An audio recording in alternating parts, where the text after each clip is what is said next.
The Tale of Okoro N'Dala was a man whose riches stretched wider than the sand of the desert and deeper than the boundless seas. Palaces, caravans of cars, lands that seemed to go on forever, all were his. And in his chest, though, there was only silence, an emptiness no gold could fill. A long time ago he had trusted his dearest friend, a man whom he had considered brother. But his brother had defected, taking a fortune from Okoro's empire and crossing seas to a place known as Germania. That hurt had corrupted his soul. From that day on, Okoro N'Dala thought all men lived behind masks of deceit, and every hand that stretched out was greased with greed. Now, at 52 reigns, he dwelled alone in his enormous stone house, where the sound of laughter had grown silent long ago. He surrounded himself with riches, but his heart was an empty well. A single question tormented him. Does there still exist any honesty on this earth, or is every flesh corrupted? On one moonlit evening, Okoro came up with an experiment. Before his private study stood a heavy iron safe, its belly full of limitless wealth.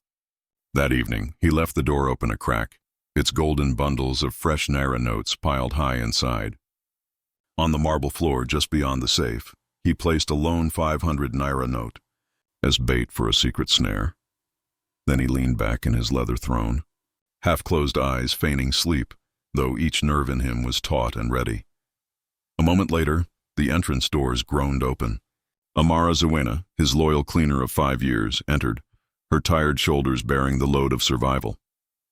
Behind her bounced her little girl, Nyasha, a wide-eyed child of 6 reigns, with plaited hair that bounced like braided rope, and a smile broad enough to melt Harmattan frost.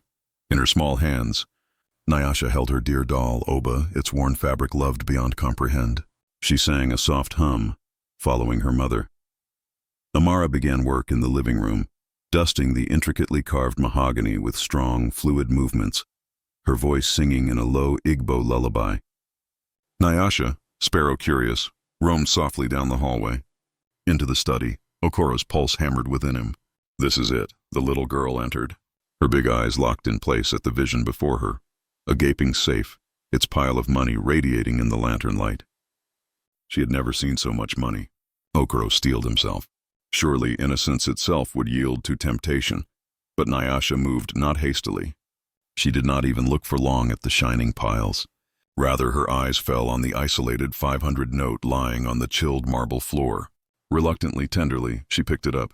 Small hands, as fragile as petals, settled it gently over the heap inside the safe. And with a surprising force, she clicked the door shut till the loud snap resounded like thunder through the quiet room. Okoro N'Dala froze, his breath trapped in his chest. He had anticipated disappointment, but what he saw shook the marrow of his bones. For the first time in decades, a flicker of warmth filled him. This was no act of fortune. It was honesty, plain, unvarnished, uncomperchused, and he knew then that his trial was just beginning. The next morning after Nyasha's tiny act of truth, Okoro N'Dala could not sleep. He strode the length of his grand courtyard, his sandals scuffling on stone. His own hardened heart, once as hard as iron, now grappled with perplexity. His test, which he had fashioned to demonstrate humanity's corruption, had done the opposite and shattered his own bitterness. He wanted to know more, so he called on his security chief, a tall, broad-shouldered figure named Kwame. "Plant a secret eye in the living room," Okoro commanded solemnly. "But it should be for me only. No other person should know. I have to see them without being seen." By evening the plan was set in motion. And when Amara Zawena and Nyasha visited the mansion that night, Okoro sat quietly in his study, the flicker of a small monitor in front of him. His keen eyes scanning it, Amara walked with her characteristic quiet dignity. Wearing her simple gray uniform, she dusted and swept the marble floors, each movement neat, tidy, and elegant. Despite her difficult life, her stance bore a quiet power. At her feet on the ground, little Nyasha sat cross-legged with Oba the doll on her lap. She warbled a carefree melody, her voice soaring like a bird song in the quiet. She glanced up at her mother from time to time with a look of pure adoration. Okoro leaned in closer to the screen. Then, after a bit, Amara stopped, falling onto a stool in fatigue. She leaned into her palm, her face tired, her heart burdened. Nyasha saw at once. She let drop the doll, rushed to her mother's side, and started to rub her shoulders with her small hands. "Mama, don't be sad," she breathed in her high, childlike tone. "I will help you."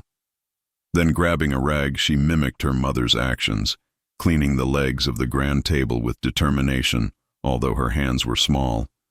Amara's lips quivered into a smile. She leaned down, hugging her daughter close. "Nyasha, my jewel," she whispered, voice cracking with love. "You are my dearest treasure." "I love you, Mama," Nyasha answered, enfolding her thin arms around her mother's neck. Okoro N'Dala sat numb in his chair, his eyes seethed with unshed tears. Betrayal had corrupted his heart like venom for years. And here, before him, by the commitment of a child and the silent offering of her mother, he was seeing something cleaner than gold. Love, loyalty, and honesty unsoiled. He switched off the monitor, reclined, and heaved a sigh. His spirit trembled. For the first time in decades, he was no longer the teacher, but the student. This was no longer about questioning greed. It was about seeking truth, and Okoro N'Dala knew. His path with Amara and Nyasha had just started. Days went by, and before long, the visits of Amara Zawena and her daughter became the shining moments in the dark life of Okoro N'Dala. He anticipated them as dry land anticipates the initial raindrop.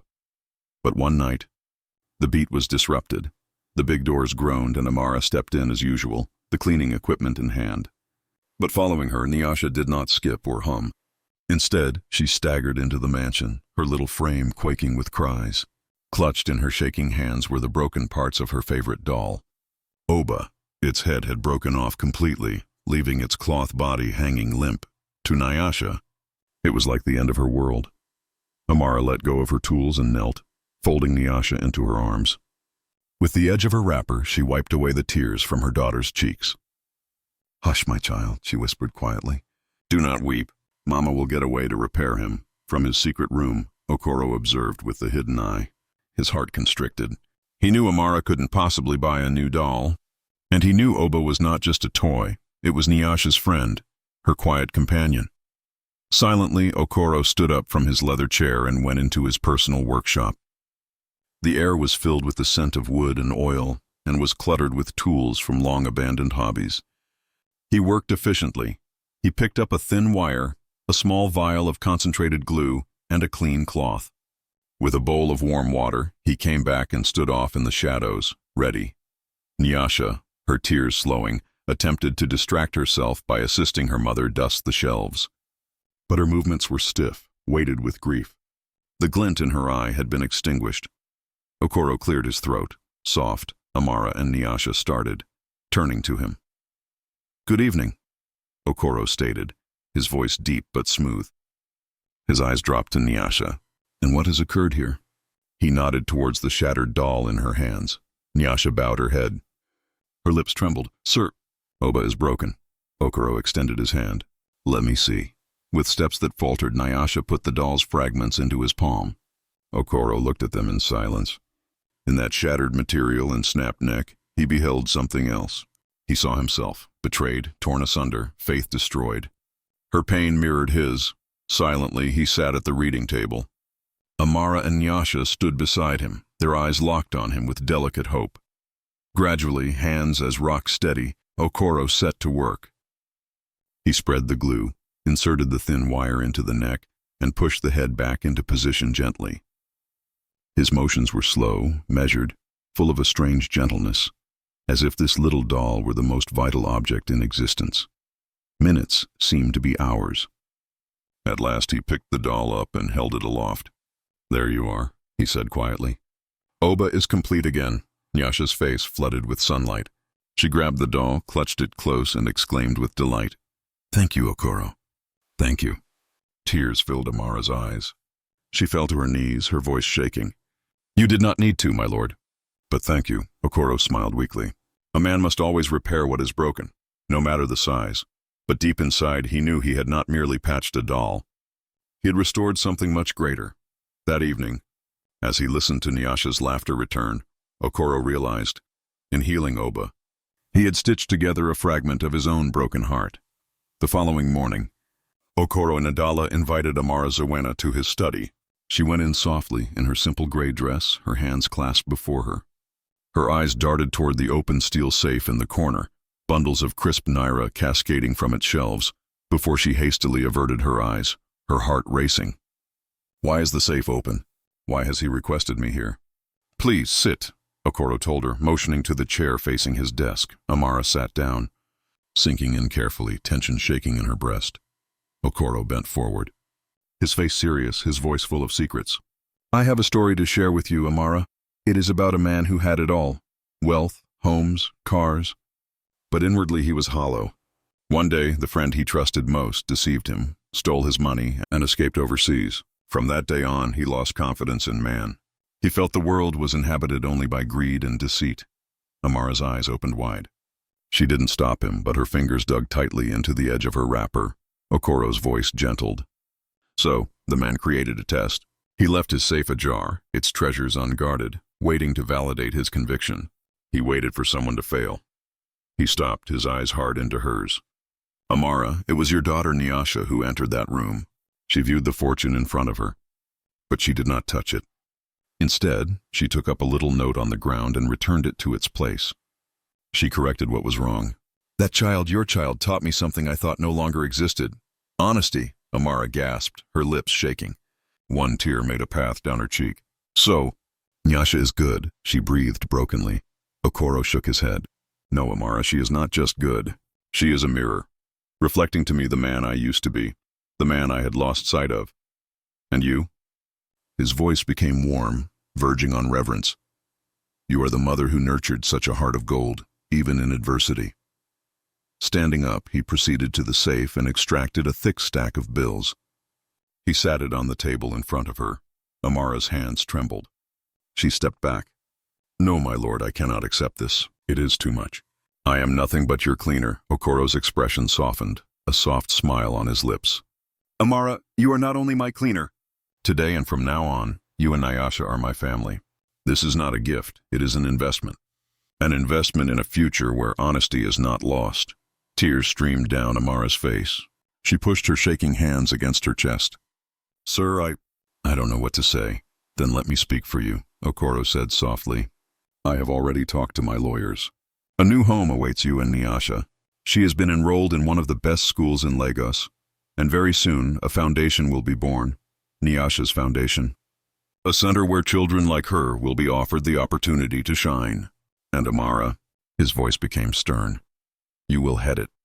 Amara dissolved into tears, unable to hold it in.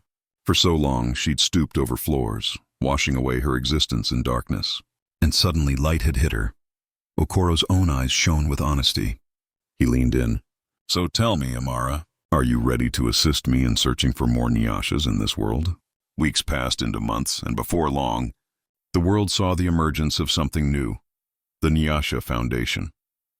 At the very center of Banana Island, Lagos, stood a towering building, its walls a colorful, cheerful hue. Its corridors rang each day with laughter, study, and song from children. To the poor and the forgotten, it was a lifeline. For Amara Zuena, the transformation was stunning. No longer was she hunched over floors in silence, wearily worn. Now she was standing tall, smartly dressed, her voice firm and bold. When she spoke of the foundation, her words were full of fire and gentleness, and people listened in wonder. She spoke her tale freely, of struggle, of integrity, of how one moment of truth had opened the door to a new world. And every time hearts were stirred, the foundation provided scholarships for poor children, clothes and food, and a sheltered area to study. There were mentors as well, counseling the young ones, showing them that honesty and diligence could create avenues to better tomorrows. Okoro N'Dala. Even now, a man of wealth and authority was a surprise to many. He was not merely a sponsor. His black vehicle would turn up unobtrusively at the gates, and he would enter quietly with a humility that amazed those who had previously dreaded him. He sat among the children, heard their tales, put out a hand to put on their shoulders, and spoke in a measured, quiet voice. "You are unique. You were meant for greatness." Nyasha herself flourished. She was admitted into one of the best schools in Lagos, and she quickly became the best in her class. Every weekend, however, she was back at the foundation. She read books to the children, assisted them with their lessons, and even distributed her snacks. To the kids, she was not only a name written on the signboard. She was evidence that integrity could alter lives. But on one sweltering afternoon, a new trial arrived. Bantu, the security guard for the foundation, strode into Amara's office with a gaunt boy in tow. His shirt was ripped, his hair unkempt, his eyes abuzz with fear and resistance. He carried an old, tattered book in his hand. "Madam," Bantu declared, "I caught this boy stealing books from the library." Amara's attention landed on the child. He was not more than 11 reigns old. His shoes were dusty, his face lean, but his eyes gleamed with something greater than mischief, hunger, but not for food, rather for learning. She took the book from his shaking hands, her fingers closing gently around it. It was a battered edition of Things Fall Apart, its pages worn and cover warped. "Why did you steal this, child?" Amara inquired gently. The boy's voice trembled. "My name is Jelani. My family doesn't have much money. We don't have any books at home. I didn't want to sell it. I just wanted to read." Amara's heart hurt. She witnessed his desperation. He wasn't a thief, just a boy hungry for knowledge. She called for Okoro N'Dala. Minutes later, he entered the office, his sharp eyes studying the scene in silence. He said nothing, but his gaze upon Amara carried weight. "This is your test now." Amara knelt so she was level with Jelani. She placed a gentle hand on his trembling shoulder. "Jelani," she told him, her tone stern but gentle, "stealing is not right. You should never do it again, but I know why you did it. You are hungry for learning, and that is a good thing. So let us make an agreement. You can keep this book, and from today on you are welcome in our library every day. You can read as many books as your heart tells you to. But promise me something, that you will never steal again." Jelani's eyes opened wide. He looked at her aghast. "Really, I can keep it? In return?" "Yes," Amara breathed through tears. "But only if you vow me honesty." Tears streamed down Jelani's face as he nodded frantically. "I vow. I swear I will never steal again." Next to the door, Okoro's chest puffed out with pride. A wide smile erupted on his face. The woman who used to clean his floors was now the one instructing children on truth, kindness, and second opportunities. At that moment, he knew. He had been once a man who had everything but was hollow. But now he felt complete, not full of wealth, but of purpose. And as he gazed at Amara, Nyasha, and Jelani, his heart spoke the last truth. It was never about the money. It was always about the human heart, and thus, the man who had sat alone in his mansion all those years, shattered by deception, tainted by suspicion, found redemption not in wealth, not in status, but in the purity of a child and the loss of a mother. Okoro N'Dala discovered that honesty is not extinct. Love still flowers in secret places, and even the smallest act of truth can create a legacy worth more than gold. Nyasha's single choice to return a fallen note became the seed of a foundation that changed countless lives. Amara's compassion turned her from a cleaner in the shadows to a leader bathed in light. And young Jelani's hunger for knowledge proved that even mistakes can be redeemed when guided by honesty. Remember this: riches may fade, empires may crumble, but the human heart, when it chooses truth, builds legacies that never die. Did this move you? Then don't let it end here. Share it, tell it, let the world know that honesty, kindness, and love are still alive. And if you want to hear more moving stories like this, subscribe, so you'll never miss the next story that could just change a life.